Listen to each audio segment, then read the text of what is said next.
Hello, everyone. Welcome to week number one of the NBA season overreaction week, as I will be calling it. I hope everyone of you had an amazing Christmas. I know I had a pretty good one. Got a new microphone. Hope it works. If not, let me know in the comments. But yeah, here we are. This is my week one breakdown. So this is anywhere from December 22nd to the 26th, which is just about to end today as I'm recording this. But yeah, in these videos, I will do weekly, coming out anytime Sunday morning, anytime before noon, hopefully, at least before the next wave of NBA games start on Sunday. But in these videos, we'll be going over the game of the week, the best one-game performance, the MVP leaderboard, Rookie of the Year leaderboard, the most disappointing team, the most disappointing player, and then just a quick look at my power rankings. So, we're already a minute in. But before we continue, please leave a like and subscribe. It would mean the world. These are coming out weekly, plus mock draft videos every Wednesday, unless something happens where I can't make that. But I don't see anything happening that should cause that not to happen. But anyway, please leave a like and subscribe if you enjoy this. So, hopping into this week, the game of the week. I have 6 contenders here. 3 games that just finished, including the Trailblazers and Rockets game. Great game, great duel between James Harden and CJ McCollum, 44 points each. Then the Kings and the Suns, another great game, 106-103. Kings ended up winning. Next, the Thunder and the Hornets, Shai Gilgeous-Alexander with the the dagger, I guess. Not really a buzzer beater because there was still second left, but the game winner by Shai. Great shot. Then going back to the second day of the year, so the 23rd. We had the Mavericks and Suns game. Suns making their second appearance. This time they won 106-102. We're in a game that Luka didn't make a 3.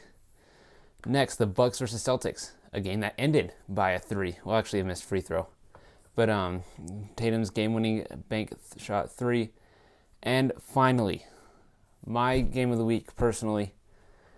This is what I think was the best game this week, and that was the Sacramento Kings versus the Denver Nuggets on the second day of the year, their first games, where the Kings went into Denver and upset the Nuggets 124-122 in overtime by great Buddy Hield tip-in. Absolutely amazing game to watch, and Jokic dominated that game too. That was an amazing game to watch. Didn't get the help he needed from Jamal Morant to end up winning, but still a great game nonetheless. So, moving on to great games.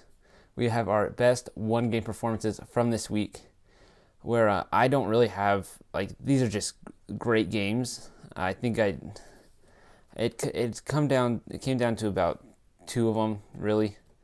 But let's start off with Trae Young's 37 points, 10 from 12 from the field, 5 of 6 from 3, and 12 of 14 from the free throw line, along with 6 rebounds, 7 assists, and 4 turnovers, which led to a plus 30 points in the Hawks game against the Bulls earlier this week. Great game from Trae, but honestly, it was a great game, but one of the worst on this list. Second worst, I'd say, but still great game. Next, a dominating game from Ja Morant in the first game of the year. 44 points, 18 of 27 from the field, 1 of 2 from 3, 7 of 8 from the free throw line, 2 rebounds, 9 assists, 2 steals, 1 block, only 1 turnover, which led to a plus 10 in that game, a game they ended up losing to the Spurs. But still, having a plus 10 in a loss, very impressive. Now, I touched on this man earlier, Nikola Jokic, recording what I think was the first triple-double of the year, if I'm not mistaken. 29 points, which came from 11 of 18 from the field, 1 from 2 from 3, and 6 of 9 from the free throw line, and 15 rebounds and 14 assists. Actually, the second one because Westbrook had his first. But yeah, great numbers from Jokic, along with 3 blocks. Did have 6 turnovers, so a little iffy there, but a plus 5. And again, they ended up losing. Fairly impressive. Next, the surprise game. No one saw this coming. Terry Rozier, 42 points, 15 of 23 from the field, 10 of 16 from 3, 2 of 4 from the free throw line, along with 3 rebounds, 2 assists, 2 steals, 3 turnovers, Unfortunately, could not get the help, and while he was on the court, ended up with a -4 and could not get the win against the Cavaliers. Next, the best game of day one, Paul George. I think he was feeling the disrespect. People were disrespecting my man Paul George, but he performed. 33 points, very efficient, 13 of 18 from the field, 5 of 8 from 3, 2 free throws, only 2 free throws, and scored 33 points. 6 rebounds, 3 assists, 1 steal. Did have 5 turnovers, unfortunate. But he ended with a plus 17. Great game from Paul George, and he's continued it too. But yeah, we'll touch on him a little bit more in a second. Next, Zion Williamson. Probably the most, not a surprise he ended up on this list, at least eventually, where he had a 32-point performance against the Miami Heat on 11 of 20 from the field. Missed his 1 3-pointer, but made a 10 of his 15 free throws. Not horrible. But the main thing, 14 rebounds. This man is a beast. 1 assist, 1 steal, 3 turnovers. Unfortunately, did have a -13 while on the court, but the Heat just had an amazing game that game. But again, with amazing games, Chris Middleton. I think he recorded this all in the up to 3 quarters. 31 points, 10 of 15 from the field, 6 of 8 from 3, 5 of 5 from the free throw line, 4 rebounds, 5 assists, 2 turnovers, unfortunately, but a plus 21 in the plus minus. That's insanely impressive. But it came down to these two games. A game we just saw finish. CJ McCollum and James Harden. Both 44 points. CJ had the better shooting night, I think, if I'm doing some quick math. CJ shot 17 of 30 from the field, while James shot 12 of 22. CJ made 9 of his 16 three-pointers, a career high. James only made 6 of 13, only. But the main difference came in the free throws. CJ McCollum, 1 of 2. James Harden, 14 of 16. Rebounds, very similar. CJ had 3, James had 4. Assists, both had great assist numbers. CJ had 8. James Harden had 17 assists. Both had 1 steal. CJ had 0 turnovers. Very impressive. James Harden had 4. CJ ended with a plus 8. James ended with a -6. So I would be like, whoever you give it, like, these were the 2 best games this week. And the fact that they happened in the same game, maybe I should have had the Trailblazers and Rockets one at number 1, but I think just the surprise of the Kings one. But I'm going to go ahead and give it to James Harden, even though he lost. Having 44 points along with 17 assists is insane. He's playing with 9 players on his team, 8 others on his team. 44 points, 17 assists. Give this man, James Harden, the most impressive one-game performance. And the first game of the year, people doubted him. I doubted him, but he performed. Next, the MVP leaderboard.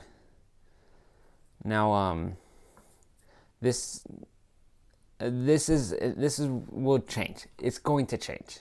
Okay, the 5 here, while are all very impressive players. I just think these are the 5. Like, it's probably going to change. There's no way. Like, looking at it, that these 5 are the 5 that end it in the end of the year. But at number 5, I have Kyrie Irving. 31.5 points per game, 62% from the field, 64% from 3. Hasn't missed a free throw yet. 5 rebounds per game, 6 assists, half a steal, only 1 turnover per game, and in his 2 games has a plus 31.5 point average. Insane numbers. Absolutely insane numbers from Kyrie Irving. But only, because it's only been 2 games, these numbers might be a little inflated. But yeah, so next at number 4, I have it Nikola Jokic. Man's going to be I think he's going to average a triple-double, as he is right now, 26.5 points per game, 58.1% from the field, 33.3% from 3, 75% from the free throw line, 12 rebounds and 12 assists per game.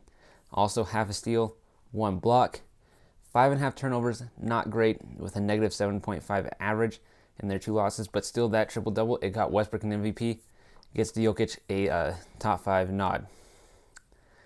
Next, moving on to the top 3 players. At number 3, I have Ja Morant. 36 points per game, 58% from the field, 33% from 3. However, he did shoot 81.3% from the field, so or from the free throw line. So as soon as he gets that 3-pointer up, man, he might be the best player in the NBA if he can start developing a 3, improve his 3. He's averaging 2.5 rebounds per game, 8 assists, 1 steal, 1.5 turnovers, and a +4. At number 2, I have James Harden. Only if he had done this through 2 games, he would have been number 1. But since it is only 1 game, I just went over stats real quick. 44 points, 12, 22. I don't know the percentage. Same as 6, 13, 14, 16. I'm not good at math right now. But he had 4 rebounds, 17 assists, 1 steal, 4 turnovers, and a -6. If he had done this in 2 games, would have been number 1. But at number 1, I have Trae Young. What it means is, basically, if right now I had to vote for MVP, I'd vote for Trae Young, as he has led the Hawks to a 2-0 record while scoring 36.5 points per game on 55.6% from the field, 46.2% from 3, 87.1% from the line, 4.5 rebounds, 8 assists, has yet to have a steal with 3 turnovers, but does have a +21 while on the court, and that's why I'm going to give it to Trae Young. Some honorable mentions: Paul George, with 28 points per game on 66 basically percent from the field, basically 59% from 3, 100% from the line, 5.5 rebounds, 6 assists, 1 steal, 5.5 turnovers, not great, but 15.5. Along with CJ McCollum, I mentioned his points.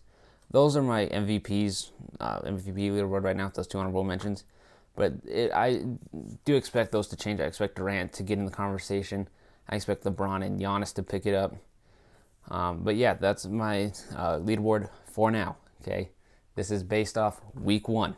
Okay, next week it'll be based off week 2, 1 and 2, and continuing on. So So on to the Rookie of the Year leaderboard.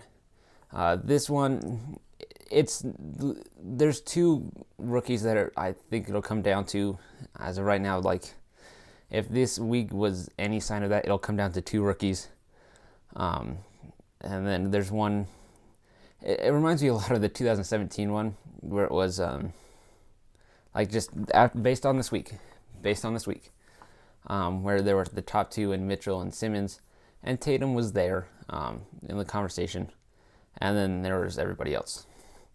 That's kind of what this one is. 'Cause, I mean, the 5th best rookie, I think I can't believe that I think this is the 5th best rookie, but LaMelo Ball is averaging 6.5 points per game, 33% from the field. 28.6 from the 3, 50% from the free throw line, 3.5 rebounds, 2 assists, 1.5 steals, 2.5 turnovers per game, and a negative 4.5 point differential. It's not good, especially the number 3 overall pick. Like, I knew he was gonna struggle, and I know the shooting's gonna struggle, but like, the assists need to get up, LaMelo. Like, you're playing. I know you're coming off the bench, which will hinder the assist a little bit, as the Hornets bench just isn't deep. But still, for a playmaker like LaMelo, 2 assists isn't great. It's not going to put him in the conversation, which will need to be it'll be his main selling point. Will need to be his main selling point if he wants to be in the conversation. But yeah, he's sitting in at number 5. At number 4, someone I was very high on. I'm surprised he fell. Precious Achiuwa, I think that's how you say it. But he's averaging 9.5 points per game on 72.7% from the field. Has yet to attempt a 3. Is shooting 50% from the line. 3 rebounds per game. 1 assist. And half a turnover on +5 point differential while on the floor. Solid numbers. Very solid numbers, especially for the 20th overall pick coming off the bench for the Heat. I think he will contribute a lot to the Heat in the future. So next, into my top 3. These are also my top 3. These have been my top 3 this week. The order's changed a little bit. Right now at number 3, I have Patrick Williams. I thought the Bulls reached. he's been playing like the third best rookie. So they actually got, based off this year, they got lucky. So Patrick Williams is averaging 13.5 points per game. Shooting is a bit low with 38.9% from the field, but is shooting 50% from three on 90% from the line. So if he can just, the mid-range and layups, if he can just finish those, I expect the points per game to go back up to near 18 or anywhere from 16 to 18 points per game. But he also is getting 3 rebounds, 1 assist, half a steal, and 1 block per game, along with 2 turnovers and a negative 18.5 point differential. Though in the game against the Hawks, he did have the third lowest of the starters. So he's about average with the starters in plus minus point differential. But in this last game against, who do they play? I just forgot who they played. It's the Pacers. He had the lowest point differential among the starters. So not gonna hold that too much against them. The Bulls are just not good. But he falls in at number 3. At number 2, just had a great game, Anthony Edwards. It's showing why he kind of deserved to be the number 1 pick. 16.5 points per game, 54% from the field, 38% from 3, which I think is better than I expected him to do, better than most expected him to do from 3. 100% from the free throw line, 2.5 rebounds, 2.5 assists, 1 steal, half a turnover per game, and a +5 in plus minus. However, it just doesn't stack up to what James Wiseman has produced. Like, he's looked like the best player on the Warriors. Sorry, Curry, but he's looked like, because he's not the best player on the Warriors. But in this first 2 games, he's looked very good.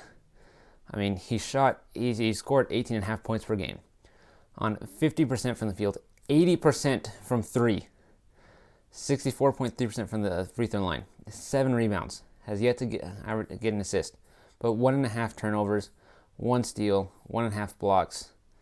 Does have a negative 13, but that's because the Warriors played 2 of the best teams in the East. At least that's what we'll blame it on. But James Wiseman has looked dominant. But speaking of the Warriors, we're going to be talking about them quite a bit here. They fall in as my most disappointing team. I mean, maybe we didn't expect them to win their games, but we expected better, specifically from Curry. But Wiggins and Oubre, let me just talk about them. They are 14 of 58 from the floor combined in 2 games. That's 24.1%. And combined, they are 2 of 21 from 3, which is 9.5%. Wiseman is shooting better from 3 than these 2 are.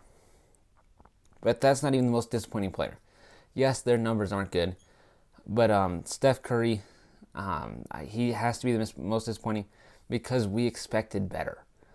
They're decent numbers, like the actual numbers themselves, like looking at the numbers face value, they're fine. Like 19.5 points per game, 4 rebounds, 8 assists, 1.5 steals, 2.5 turnovers. Like, for a point guard, that's not bad. But from Steph and Curry, we expect better, especially when you're shooting 34.2% from the field and 20% from 3 with a negative 47 point differential. Yes, he has made every single free throw he took. Good job there. But we expected that. But the negative 47, yes, I know you played the Nets. You played the Bucks. But a negative 47, you didn't even play in the 4th quarter against the Bucks. That's how bad you were doing. Like, that's how bad you led your team to doing. I love you, Curry. Without you, I would not be on varsity basketball. Okay? But he has been my most disappointing, and the Warriors have been the most disappointing team. But into my power rankings. Mine. Okay? These are not, this order will not be found anywhere else, okay? I don't think. And if it is, I promise I didn't copy it, okay? But you can also see them, I hope I remembered, I hope I edited this correctly, where you'll see, we'll go 5 at a time, starting with the first 5. I have the Los Angeles Clippers, to me, look like the best team. It's basically a 1A, 1B with them and the Nets, but I'm going to give the slight edge to the Clippers because they have the defense. The Nets don't have the same defense that the Clippers have. But I'm going to give the Clippers a slight edge over the Brooklyn Nets. The Lakers, Celtics, and Bucks all at 1-1, fallen 3-4-5. Mainly because I haven't. The six team is close. 6 and 7 are close, but the potential like that the Bucks showed again game against the Warriors looked dominant. The Celtics beat the Bucks. They did get blown out by the Nets, but the Nets are the second best team. Same with the Lakers. They looked dominant in their game, not against the Clippers, against the Mavericks, in fact, who are the top 15 team, but then did lose to who I have being the best team. So I think they're like the one and two. I think you could change either way.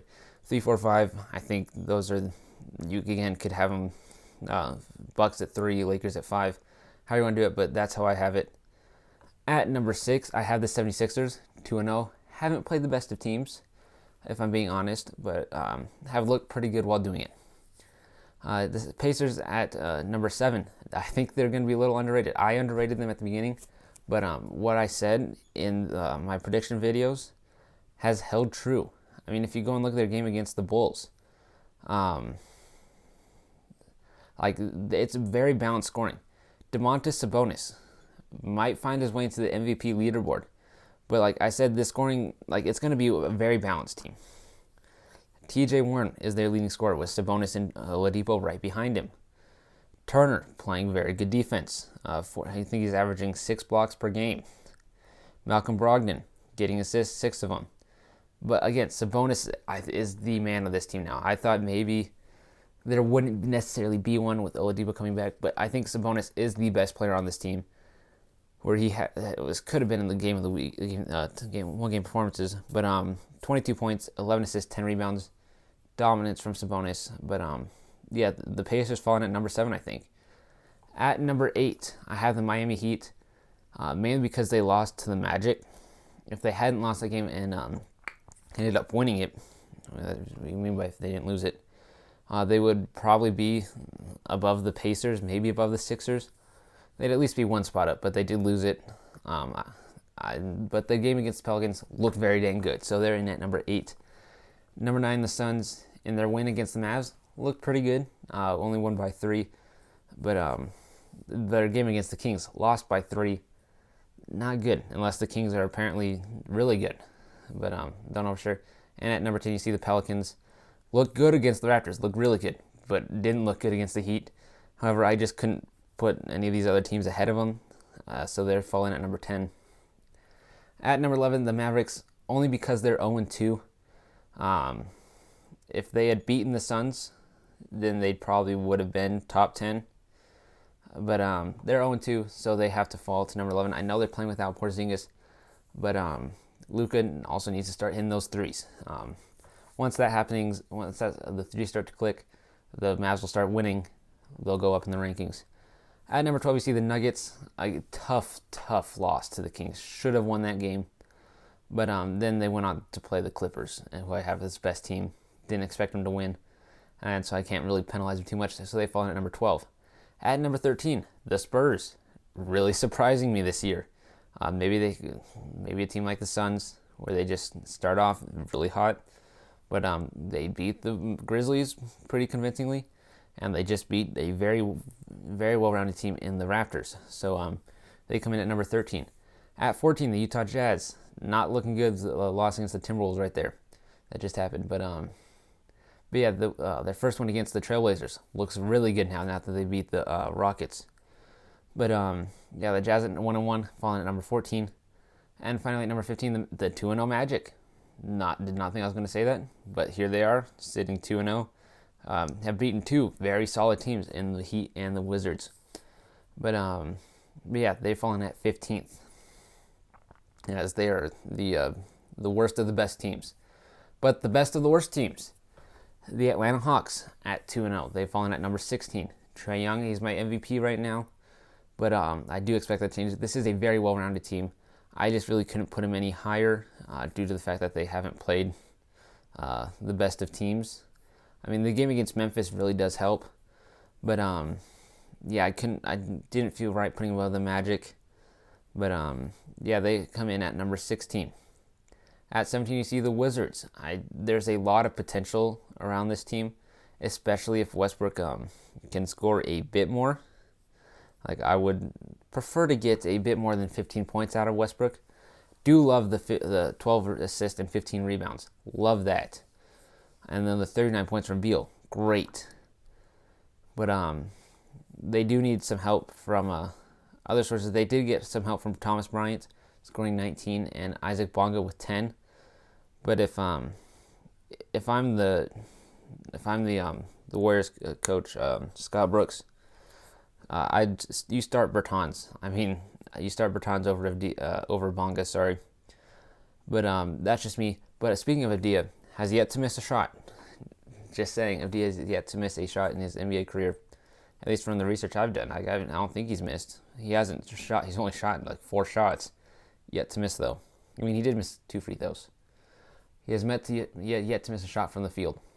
But at 18, you see the Raptors, 2 not great losses to the Spurs and Pelicans. I know I have them both in the top 15, but still, like, I expected a little bit better from this Toronto Raptors team. So they've fallen at number 18. At 19, and 19 and 20, the Rockets and Blazers. Blazers and Rockets. I couldn't put them any higher. Mainly for the Rockets, they just haven't played. They had beaten the Thunder, then maybe they get put ahead of the Raptors. But with the Trailblazers, they look very good. But again, I like the potential surrounding the Raptors a little bit more. Hence why I have them a little bit ahead. But even through 20, these teams are all very, very good. And it's unfortunate that some of them will have to miss the playoffs. Even down to 22, as you see here. The Sacramento Kings and Memphis Grizzlies at 21-22 respectively. Kings 2-0. Nobody would have thought. When I first made this list, they started off at 28th. So they've jumped up 7 spots to 21st. If they continue to win, they will probably find themselves in the top 15 at least. And then the Grizzlies, an 0-2 start, a little bit disappointing. But they've played 2 pretty good teams in the Hawks and the Spurs. The Hawks game was pretty interesting, pretty fun one to watch. But yeah, they finished at 0-2, or they fall in at number 22. But yeah, at number 23, we have the Minnesota Timberwolves at 2-0. Would not have expected that. I am not surprised with their first win. Over who did they win? Who did they beat first? Shoot, who did they beat? Come on, you idiot. Who did they beat? Think. Oh wait, that's because it's. I give up on thinking. I'm just looking now. On the 23rd, probably should have had this prepared. They beat the Detroit Pistons. So yeah, that game happened. Wasn't ready to jump on the train yet. But now they've started off as number 27, I think. They've jumped up to 23, especially with that win against the Jazz. Really helped them a lot, and Anthony Edwards playing pretty well. Next, the Cleveland Cavaliers, also at 2-0. It's been led by Sexton in both games, but the help in the games came from different sources. Well, kind of. In the first game against the Hornets, Sexton had 27. Garland had 22. It's really just been Sexton and Garland. But Nance and Drummond dominating the boards with 13 and 14 rebounds in that game, respectively. And then in this last game, where'd it go? In this last game against the Pistons, again, it was Sexton and Garland. I was wrong. I thought this pairing was not going to work out. It's working out as they combined for 53 points and 15 assists. Garland's been playing much better than I thought he would. So I'm sorry, sorry Garland for speaking bad. But yeah, they fought 24th and 25. You see the Warriors very disappointed in them. Very, very disappointed as they need Draymond back. They also really need Clay back, but right now they need to get Draymond back on the court. They did play 2 really tough games, but as I mentioned, I expected better. Next, the Oklahoma City Thunder on these top of the bottom 5 at 1-0, mainly because I don't think they'll do much outside of this one game. I mean, SGA is an amazing player. I love him. I love watching play. Love Lou Dort. George Hill had an amazing and very impressive game. I was not expecting that. But yeah, they did get a little bit lucky getting to play the Hornets in their first game. If they played the Rockets first, they probably would have been 27th. But they fall in at 26th due to the fact that they didn't have to play the Rockets. Next, the Chicago Bulls at 27 aren't looking too good. I thought maybe they could compete with the playoffs. I'm starting to think it's not going to happen. The defense just looks like complete shit. I mean, they lost by, was it 30 to the Hawks? Is that what it was? It was either 20 or 30 to the Hawks. It was 20. It was, where'd it go? Just lost it. Yeah, it was 20 points to the Hawks. Not good. This team just doesn't look good. At least their defense. Their offense looks fine. I mean, they did only score 104 on the Hawks, but yeah, today they scored 106, so averaging 105, but they don't really have. They didn't have someone, at least in this game. So I'm looking at the stats, right? They didn't have anyone in this game against the Pacers cracked the 20s. And in their game against the Hawks, let's see, did anyone crack the 20s? They had two. Markkanen and Zach LaVine cracked the 20s, but that was it.